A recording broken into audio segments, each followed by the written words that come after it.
A wave of energy, visible as a ripple in the air, pulsed out from the archetype. It wasn't violent, but it was immense. The descending Concorde dropship rocked violently as it hit the distortion, its engines whining in protest. It veered off course, slewing sideways before its pilot regained control, forcing it to land roughly a kilometer away on the frozen lake. The message was clear. This space was now protected dot inside the artifact's new field. The air was warm and still. The chaotic noise of the Concorde's global jamming faded into a distant buzz, completely silenced within the blue-lit bubble. Condé's jerry-rigged network, now stabilized and amplified by the artifact itself, became crystal clear. Voices from across the planet reported in, stunned but steady. "Signal is clean. We're receiving you. The jamming is gone in our sector." What is happening? In the tent, Lee Min-ho watched the data streams with tears in his eyes.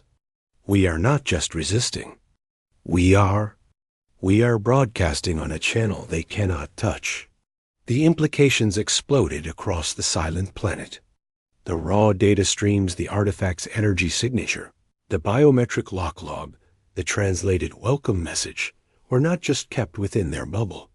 Yoonji, with a fierce look of determination, did what the Concorde feared most. She packaged it all and, using the artifact's powerful carrier wave as a booster, transmitted it on a broad beam back toward the Galactic Concorde's own public communication bands. It was a message to every species, every dissident scientist, every minor civilization chafing under Ventari control. Look what they hid. Look what they fear. On Earth, in the sudden silent void left by the blackout, the human network became a lifeline. It carried emergency broadcasts, coordinated responses, and most importantly, it carried the truth. People huddled around radios and cracked data screens, listening to the reports from the Canadian Shield, hearing the strange, beautiful hum of the archetype in the background. The narrative shifted from panic to a dawning, defiant wonder. In orbit, the Concorde patrol ship hung motionless. The Ventari commander was faced with an impossible choice. The human's broadcast was spreading through the Concorde's own media streams. He could already see the queries flooding in from other species' embassies. He could open fire on the site, but the artifact's energy field was an unknown. Destroying it might trigger a catastrophe. More importantly, destroying it in front of the entire galaxy would be an admission of guilt. The commander did the only logical thing. He ordered a full retreat to high orbit and sent a frantic encoded message back to Concorde High Command. The problem was no longer contained. It had become a crisis of legitimacy. On the ground, the team watched as the dropship sat inert by the lake. No enforcers emerged. After 10 minutes, it powered up and lifted off, returning to its mothership. The immediate threat was over. A profound silence fell, broken only by the harmonic hum of the artifact and the distant wind outside the bubble. Exhaustion hit them all at once. June slumped against a equipment crate, his hand still tingling from the contact. They didn't have to wait long for the political fallout. Director Park Chul's face appeared on their main screen, his usual frown replaced by a look of stunned calculation. The Concorde has withdrawn their ultimatum. They are calling for an emergency diplomatic conference. They are proposing a joint, multi-species custodial committee for the artifact. Lee Min-ho snorted. They want back in. They want to control the narrative and the technology, but now they have to share the table. And we, Park Chul said, a slow, grim smile touching his lips, are now the table. The location is non-negotiable. Earth is the site. You are the guides. He looked at June. It seems your exile is rescinded. By us, at least. In the days that followed, the world began to stitch itself back together, using the resilient human-born network as a backbone. The artifact's bubble was expanded, carefully, to create a secure zone. A temporary base grew around it, not as a hiding place, but as an open site of study. June, Yoonji, and Lee Min-ho spent hours each day at the interface. The archetype was not a weapon. It was a seed. Its core function was matter-energy conversion on a scale that made fusion reactors look like campfires. But its purpose was construction. The star map showed nodes other archetypes scattered across the galaxy. Together, they formed the framework of a travel network, a system built not on brute force jump drives, but on precision and harmony. A system the Concorde had evidently found, failed to master, and thus chose to gatekeep. 1 week after the standoff, the first non-human ships arrived. Not Ventari. These were smaller vessels from species Earth had only known as names in databases. The bird-like Cathari, the aquatic Nereids, the collective-minded Hesht. They had come in response to the broadcast, defying Concorde travel advisories. They requested permission to land, to see. Lee Min-ho, now representing Earth's Scientific Council, stood with June at the edge of the landing zone as the first Cathari shuttle settled down. Its pilot emerged, feathers ruffled by the wind, its large eyes taking in the glowing artifact and the simple human base. "You broadcast the truth," the Cathari said, its voice a melodic warble translated by a wrist device.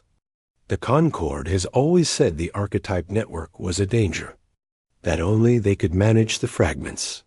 They lied to control the stars. "Welcome," Lee Min-ho said simply.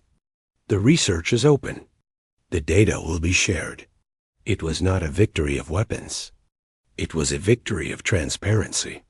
The Concorde's power was built on being the sole brokers of advanced knowledge. That monopoly was now broken, shattered by a desperate broadcast from a planet they had written off. On a cold, clear evening, June stood before the archetype. Its star map hovered, serene. One node, not far in galactic terms, glowed a little brighter than the others. The path was calculated. The energy was available. All it needed was a custodian's command. Yoonji walked up beside him, handing him a cup of hot tea. "Dr. Lee is in talks with 3 different species about joint calibration exercises. Can you imagine? We're giving them homework." June smiled, a real one, for what felt like the first time in years. He looked at the team Lee Min-ho debating passionately with a Nereid hologram. Kong Dae teaching a Hesht observer about human network protocols. Suman quietly ensuring security while showing a young Cathari engineer how to operate a coffee maker. He was home. Not just on Earth, but here, in this strange new purpose. He was not in exile. He was a guide. Earth was not a tomb. It was a gateway. He sipped his tea, then reached out and touched the interface. The star map zoomed in on the glowing node. A simple prompt appeared. "Initiate connection protocol?" He didn't press it. Not yet. He looked at Yoonji. They wanted us buried and forgotten. They gave us a key instead. She nodded to the console. "So, what's next?" June looked at the map, at the vast network of lights waiting to be reconnected. Not by conquerors, but by curious minds from 100 worlds. With chaotic, emotional, brilliant Earth at its heart, he finally pressed the prompt. The archetype's hum rose to a joyous, resonant chord that echoed across the silent shield. Above them, a point of light, gentle and steady, began to form in the darkening sky, the first step on a new road. "Next," he said, "we say hello." Chaos, but a quiet one, descended on the frozen site. The hum of the archetype was a physical pressure in the air. The ghostly star map cast everything in an eerie blue light. Park Suman was the first to move, her training overriding her shock. "We are exposed here," she said, her voice calm but urgent. "That ship will send enforcers. We need to move the civilian personnel." She meant June, Yoonji, Lee, and Kong. Dr. Lee Min-ho shook his head, his eyes fixed on the artifact. "No, We have just awakened the single most important discovery in human history. Moving is not an option. Understanding is. On the screens inside their command tent, the news channels were already breaking. Grainy footage from satellites and high-altitude balloons showed the blue glow in the remote wilderness. The official statements from global governments were a mess of confusion and denial. But the Concorde's ultimatum was not. It was broadcast on every frequency, in every major language. Surrender the artifact and the fugitive, Kim Jun. You have 4 hours. Failure to comply will result in a planetary-scale communications and positioning blackout. This is a sanction, not an act of war. Comply, and the artifact will be secured for proper study by the Concorde. The human will face justice. In secure video conferences, the voices of world leaders were tense. Director Park Chul's face was grim on the screen. They have the high ground. They can blind our ships, our planes, our financial networks, our internet. It will be an economic and social collapse within days. They are offering a way out. A painful one, but a way out. June felt the eyes of the team on him. He was the fugitive, the price for Earth's safety. He looked at the artifact, then at the data screens showing its impossible composition. He remembered the Ventari guard's message. Ensure they die with him. Justice was not the plan. Silence was. They won't study it, June said loudly, cutting through the debate. Everyone turned to him. They'll bury it again, or break it apart to try and copy it. They've had this technology, or pieces of it, for who knows how long. They don't understand it. They just control it. That's what the Concorde does. They control knowledge. This, he pointed at the pulsing object. This is freedom. It's a key to something bigger than their little empire. And it's not theirs. Poetic. Park Chul's voice crackled. But it doesn't stop the blackout. Yoonji spoke up, her mind working fast. The blackout, they'll use targeted energy pulses to overload satellites and ground-based receivers. It's a blanket signal. But what if we had an umbrella? Kong Dae, the quiet engineer, looked up.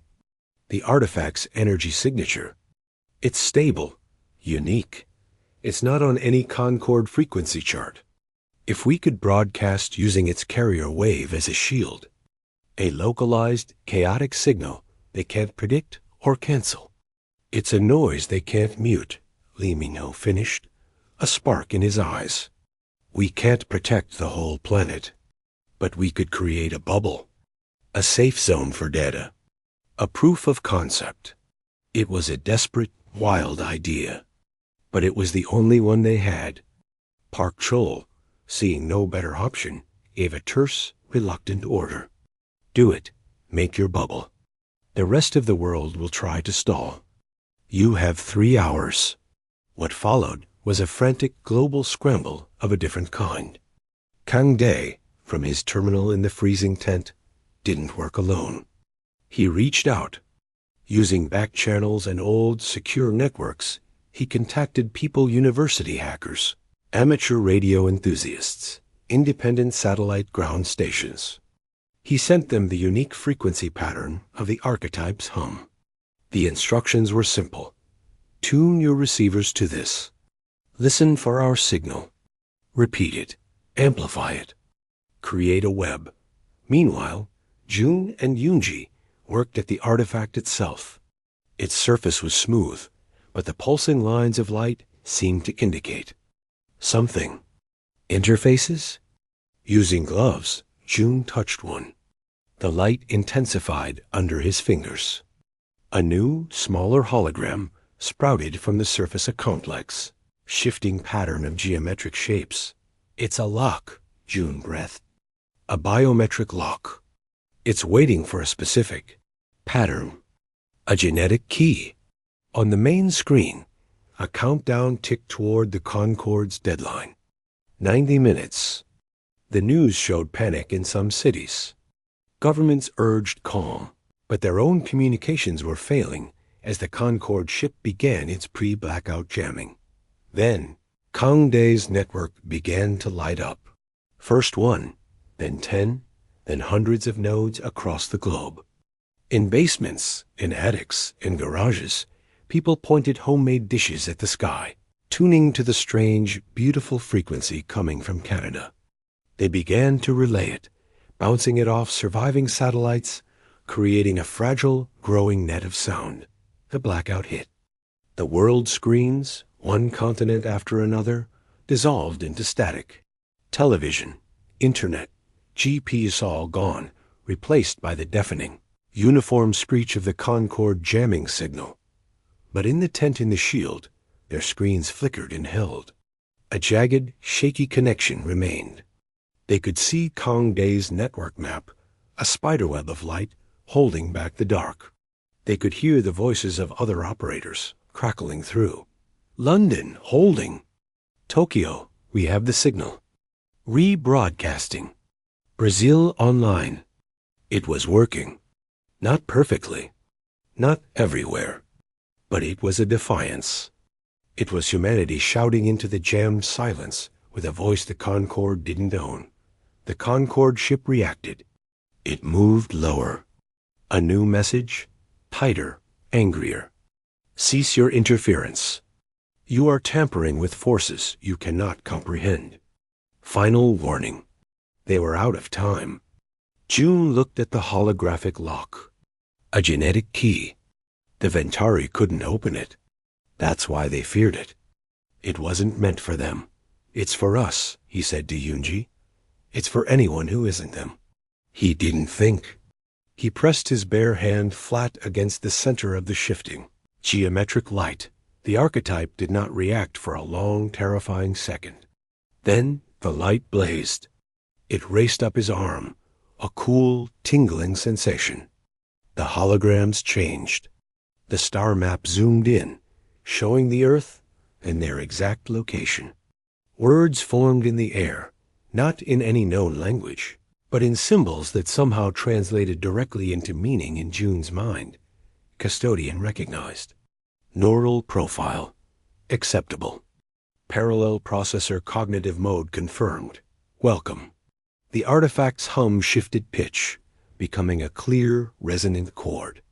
A new, stronger energy field bloomed from it, pushing back the cold air. The interface lights stabilized, waiting for command dot from the sky. A single, sleek dropship detached from the Concorde vessel and began its rapid descent toward them, trailing fire. The enforcers were coming. June looked from the sky to the artifact, then to his team Yunji, wide-eyed but steady. Lee Minho, gazing in awe. Kangdae, holding the fragile web of human connection together. Sumin, positioning herself between them and the threat. The artifact was awake. It knew him. And for the first time since he was shoved into that exile shuttle, Kim June was not just a prisoner, or a fugitive, or a problem. He was, according to a machine older than history, a custodian. It was time to see what that meant. The lab was quiet, filled with the hum of computers and the low, steady pulse from June's crude scanner. That single, slow blink of light on the screen seemed to swallow all other sound. Director Park Chul was the first to break the silence. This could be anything, he said, but his voice lacked its usual sharp certainty. A geological anomaly. A trapped energy pocket. Your machine is a pile of junk reading nonsense. Dr. Lee Minho didn't look away from the pulse. A geological anomaly with a perfect artificial carrier frequency? Buried under a Concorde tracer? No, this is a signal. He turned to June. Can you locate it? June's hands moved over the controls, adjusting the sensitivity. The directional indicator was crude, but it gave them a vector. He cross-referenced it with a global map on a wall screen. The line didn't point to any city or known facility. It pointed to a vast, empty expanse of ancient rock in the Canadian Shield, hundreds of miles from the nearest major settlement. There's nothing there. Yunji said, pulling up geological surveys. Just Precambrian bedrock. Some minor mineral claims. Perfect place to hide something, June murmured. Or to forget something. Park Shull crossed his arms. This is a fantasy. We have a real crisis. The Concord is furious. They are demanding we return you for proper justice and surrender any stolen data fragments. If we go chasing ghosts in the wilderness, based on the word of an exile and a blinking light, they will see it as an act of defiance. They could cut us off completely. They already have, Lee Minho replied softly. They exiled June. They spy on us. They give us crumbs and call it trade. He looked at the steady pulse. This is not a crumb. This is something they do not control. We must see it. A tense, silent agreement passed between the scientist and the director. It wasn't approval. It was a reluctant acknowledgement of a door that could not now be unseen. Park Shull gave a curt nod. Off the books. No official resources. A small team. If you are caught, if this blows up in our faces, I will deny I ever knew about it. The team was assembled with quiet speed. Lee Minho led it, providing his authority. Choi Yoonji was the astrophysicist, her skill with signals and data crucial. They brought in Kang Dae, a network engineer so quiet he was almost a ghost himself, but who could make any two pieces of tech talk to each other. And Park Soo-min, no relation to the director, a former Special Forces soldier who now handled logistics for sensitive field research. She had a calm, practical energy and asked no unnecessary questions. Within 48 hours, they were on an unmarked transport plane, then in helicopters, finally landing near a frozen lake in the middle of the vast, empty shield. The location from June's scanner led them to a rocky outcrop that looked no different from 1,000 others. It was bitterly cold. The wind scouring the bare stone got June, and Yoonji worked with a refined version of the scanner, now powered by portable generators. Kang Dae set up a secure, local network, isolating them from all global systems. Soo-min coordinated, her eyes constantly scanning the stark horizon. It's stronger here, Yoonji said, her breath a cloud in the air. The signal is coming from about 200 meters straight down. They used ground-penetrating radar. The images that came back were confusing at first, a chaotic mess of ancient rock. But there, in the center, was a shape. Too regular. A perfect ovoid, about the size of a small bus, made of a material that reflected the radar in a strange, uniform way. It's not natural, Lee Minho stated. The proof now on a screen for them all to see. It's down there. Weeks of careful, secret work began. They couldn't just dig. Instead, they used sonic imaging and deep core drills to take microscopic samples. The drill bits, designed to chew through granite, wore down to nothing when they touched the object's outer layer. The analysis of the dust was staggering. It was an alloy, a matrix of metals and unknown elements arranged in a crystalline structure of impossible complexity. This isn't just advanced, Yoonji said, staring at the data in their heated field lab tent. This is orders of magnitude beyond anything the Concord has. The atomic bonding. It shouldn't be possible. June felt a strange feeling as he looked at the molecular models. He had seen a pattern like this before, once, in a corrupted fragment of data from the outpost's deepest archives. A file-tagged archetype structural theory. His breath caught. This is it, he whispered. This is the archetype. Before anyone could respond, Kang Dae's voice came over the comms, tight with alarm. Unidentified Concord signature in high orbit. Patrol vessel class. It just dropped out of jump. It's scanning the planet. A chill that had nothing to do with the wind swept through the tent. They had been found. Scans are active and focused, Kang Dae continued. They are painting this hemisphere. The tracer signal. It's spiking. They've activated it. On their main screen, alongside the geological data, the slow pulse from the buried object suddenly changed. The steady heartbeat rhythm accelerated.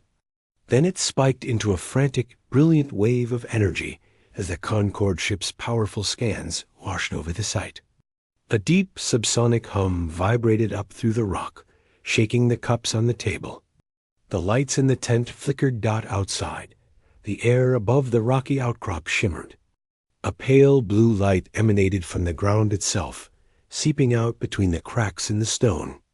It coalesced into a hazy image 10 meters above the ground. It was a star map, but not one anyone recognized. The constellations were wrong.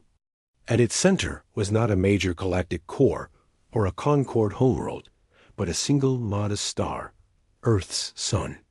Lines, like threads of light, connected it to other points across the spiral arms of the Galaxia network. The hum deepened. A section of the rocky ground, tons of it, silently dissolved into shimmering dust that rose and vanished. Beneath it was the object. It was smooth, seamless, and the color of old iron under moonlight. It glowed from within along intricate lines that now pulsed in time with the signal. The team stood frozen, staring at the impossible sight. The ancient artifact, silent for eons, was now awake, and it had Earth at the center of its map, in orbit. The Concorde patrol ship immediately broke its standard patrol pattern. It turned, moving with purpose, until it was directly above their location. It went from a scanning posture to a blocking posture. A new, tight beam transmission was intercepted by Kang Day's gear. It was meant for Earth's government, but they heard it first. It was a simple, automated message in the cold, formal tones of the Ventari. Unauthorized activation of a Category X archaeological relic detected. Cease all interaction. Stand by for containment and retrieval. Non-compliance will be met with sanctions. The star map hovered in the freezing air, a beautiful and terrifying secret now laid bare. The artifact hummed its ancient song. Above them, a warship waited. And June knew, with absolute certainty, that this was the moment the exile ended. The real trouble had just found them. The shuttle fell into Earth's gravity like a stone. It didn't land so much as surrender, clanging onto a concrete pad in a secure bay at the Korea Advanced Aerospace Research Institute. The journey had been a blur of fear, cold, and the knowing echo of those words. A fitting tune. When the hatch cracked open, it wasn't to a hero's welcome. Harsh white light flooded in. Figures in dark uniforms and full environmental suits stood back, weapons not exactly aimed at him, but not lowered either. The air that hit him was a shock-thick, humid, and filled with unfamiliar scents of concrete, fuel, and living green things. It smelled like home, and it smelled like a prison. Kim June, a voice said through a suit speaker. Step out. Keep your hands visible. He stumbled onto the tarmac, his legs weak. The sky above the hangar was a deep, perfect blue. He had seen so many stars, so many alien skies. This simple blue felt overwhelming. They didn't touch him. They just directed him with gestures into a windowless vehicle. No one spoke. He was taken to a facility that wasn't a prison, but felt like one. It was a simple apartment in a very secure building. The door locked from the outside. There was a bed, a table, a screen that only showed approved news channels. The window was a fake screen showing a generic park scene. The first person to really speak to him was Director Park Chul. Park was a man in his 50s, with a face that seemed permanently set in a frown of mild disappointment. He wore a plain suit. He sat across from June in the small apartment's living area, a file open on a tablet. So, Park began, not looking up. You broke a multi-trillion credit alien station, got yourself kicked out of the only club that matters, and have now made Earth's already difficult position much. Much worse. Congratulations? It wasn't me, June said, his voice rough from disuse. It was set up. They needed someone to blame. Of course they did, Park said, finally meeting his eyes. His gaze was flat, tired. And they picked the most obvious weak link. A human. Do you have any idea what you've cost us? We were this close to getting access to their medical database. Now, the Concord has suspended all tech transfer talks. Indefinitely. You are a walking diplomatic incident. June felt anger, hot and desperate, rising in his chest. They're hiding something. On the outpost, there were secret vaults. I saw a data fragment. They mentioned something called the archetype. Park Chol sighed, a long, weary sound. Aliens have secrets. This is not news. What is news is that the Galactic Concord has officially labeled you a reckless fool. If we contradict them, we look like emotional, backward creatures making excuses for our failure, which is exactly what they think we are. Your story helps no one. For days, it continued like this. Different officials, different faces, all asking the same questions in different ways. They didn't believe him. They cared about the political fallout. June was an object, a problem to be managed. He spent his waking hours staring at the fake window or trying to remember every detail of the outpost, the corrupted logs, the strange signal. The break came from an unexpected direction. A younger woman was brought in, introduced as Dr. Choi Yoon-ji from the Astrophysics Division. She was quiet, with a careful, observant face. Her job was to debrief him on the technical specifications of Concord systems, to see if Earth could learn anything useful from his memories. She set up a simple recording device. Please, she said, her voice calm, describe the layout of the primary data core, in as much detail as you can. June closed his eyes. He had an eidetic memory. It was a trait he'd rarely discussed, useful for remembering biological patterns. Now it was his only tool. He began to speak. He described the room, the color of the light, the hum of the crystals. He listed the access panel sequences, the model numbers on the conduits, the exact pattern of the warning lights when the surge began. He talked for over an hour. When he opened his eyes, Yoon-ji was staring at him, her earlier professional calm replaced by something like shock. She had stopped the recorder 20 minutes earlier. You recited a 17-digit serial number, she said slowly, from a component behind the main console. You saw it once? I see everything once, June said, the admission feeling dangerous. Yoon-ji packed her things silently. At the door, she paused. I will need to verify these details with our orbital telescopes. We have some low-resolution scans of outpost exteriors. She left without another word. 2 days later, June was taken from his apartment.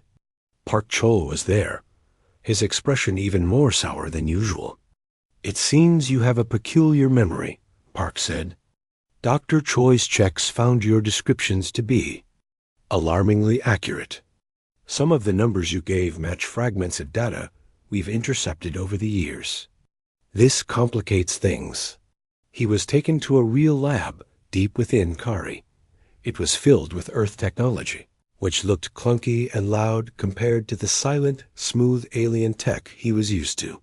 Here, he met Dr. Lee Minho, the head of the Xenotech division. Lee was an older man with kind eyes, but a serious mouth. Kim June, Lee said, shaking his hand. A simple gesture, but it was the first time anyone had touched him willingly since he returned. Yoon-ji has told me some remarkable things. She believes you. I am inclined to listen. But belief is not proof. Can you show us something? Something we can see?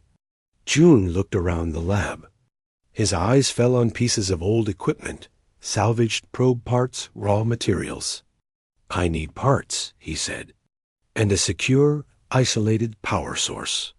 With guarded permission, He was given access to scraps. Working with his hands felt good. It grounded him. Using his memory, he began to piece together a device. It wasn't a copy of anything Concord made. Their technology was too advanced. It was an imitation, a crude scanner built on human tech, but following an alien principle he remembered from a research paper he'd once indexed. It was designed to detect specific energy residue, the kind left by activated jump drives or high-energy data transfers. Yunji assisted him, her sharp mind quickly grasping the concepts. She asked few questions, just fetched tools and components.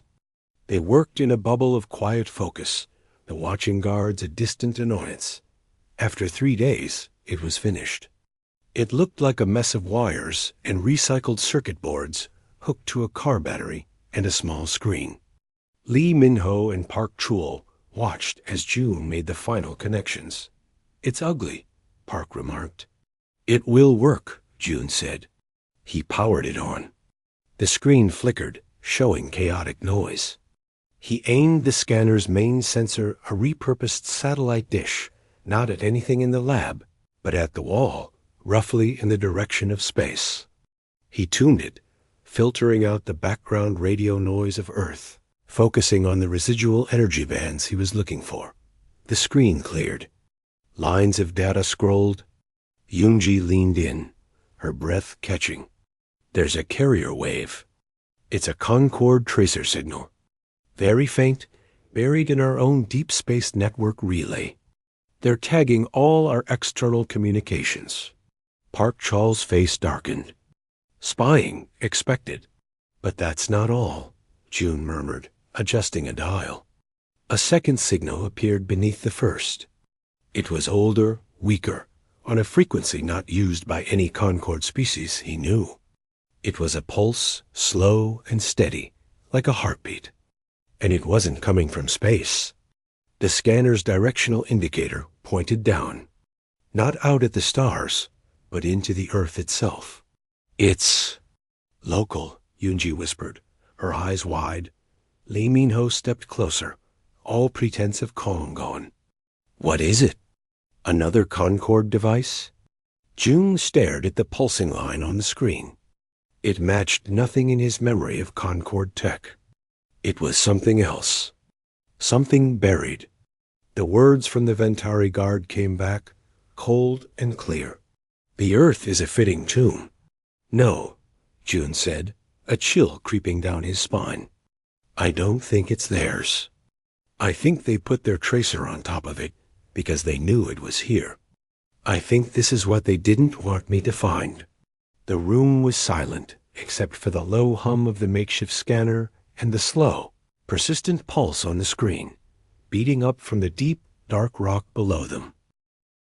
The chamber was silent in the way only a place filled with hundreds of beings could be. The air hummed with the low-grade energy fields of different life forms. Kim June stood in the center of the vast circular room. Above him, in tiered rings that rose into a soft gloom, sat the members of the Galactic Concord. Their forms were shadows, shapes of many limbs and eyes, and smooth, pale surfaces. He felt small. He felt human dot across the room. At the very lowest ring of observers sat Lee Yuna. She was Earth's junior delegate. Her seat was plain, her status screen a dim yellow compared to the vibrant blues and greens of the member species. She watched him, her face a mask of calm, but her knuckles were white where she gripped the edge of her console. A Ventari judge rose. The Ventari were tall, their bodies slender and segmented like polished stone. They moved with a slow, precise grace that made June's human fidgeting feel messy and wrong. "The record is clear," the judge's voice stated. It was not a sound heard by ears, but a translation that formed directly in June's mind, cool and without emotion. "Outpost Kappa 7 is destroyed. Petabytes of unique xenobiological data are lost. The energy surge originated from the primary data core.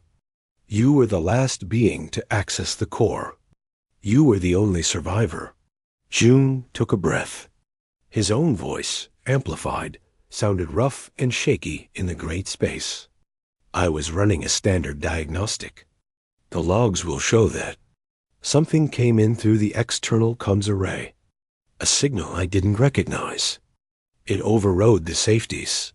The logs are corrupted, the judge intoned. The signal you describe does not exist in any Concord frequency record. Your explanation is imaginative. A flicker of anger cut through June's fear. I'm a xenobiologist, not a systems engineer. I wouldn't know how to cause that kind of surge if I tried. And why would I? My work was there. My life was there. Another figure, a broad-shouldered Torsk ambassador, its voice a wet rumble, spoke. The human species is new to the Concord. Your psychology is noted for volatility, for emotional decision-making. A moment of frustration, perhaps? An error born of pride? Lee Yuna's voice cut through, clear and sharp. Delegate Yuna of Earth Objects. This is speculation, not evidence. My colleague has served with distinction for 3 standard cycles. His record is flawless. His record, the Ventari judge said, turning its smooth, featureless head toward her, is now defined by this failure. The Concord requires stability. The loss of Kappa 7 has created tension between the Ventari and the Torsk, who jointly funded the outpost. A cause must be established. June felt a cold knot form in his stomach. He understood now. This wasn't about truth. It was about politics. The Concord's 2 most powerful members were squabbling, and they needed a culprit that wouldn't start a war. A culprit from a species with no allies, no power. A human, we propose, the judge continued, addressing the full council now, a verdict of reckless endangerment of galactic knowledge. The punishment, permanent exile. His identity chip will be stripped of all access codes. He will be a ghost in the machine, unable to interact with any Concord-rated technology, from a starship's door to a public data terminal. He will be returned to his point of origin, where his limited cognitive mode will be less disruptive. A murmur flowed through the chamber. It was a harsh sentence. To be made a non-person in a universe run on digital identity. It was a living death. But it was also neat. It would placate the Torsk, save the Ventari face, and remove the problem. You can't do this. June shouted, the translation making his voice flat. I didn't do anything. There was something else on that outpost. In the lower vaults, I saw. The human's testimony grows more desperate. The judge interrupted, a final note of dismissal. The vote is called. Lights began to glow on the council rings. Blue for agreement. Red for dissent. June watched, his heart pounding. A sea of cool blue light spread like a wave. A few spots of red flickered minor species, perhaps sympathetic, perhaps just opposed to the Ventari. They were not enough. Earth's vote, Yuna's vote, glowed a solitary, furious red in a field of blue. It meant nothing. The verdict is confirmed, the judge said. Kim June, you are exiled. May your homeworld have use for you. The session ended. The lights in the chamber brightened. 2 Ventari guards, clad in light armor that seemed to absorb the light, moved toward him. Their grip on his arms was firm, an unfeeling dot as they marched him out of the chamber through a side portal. He passed Lee Yuna. She reached out, her hand brushing his sleeve. June, I'm sorry. We will fight this. We will.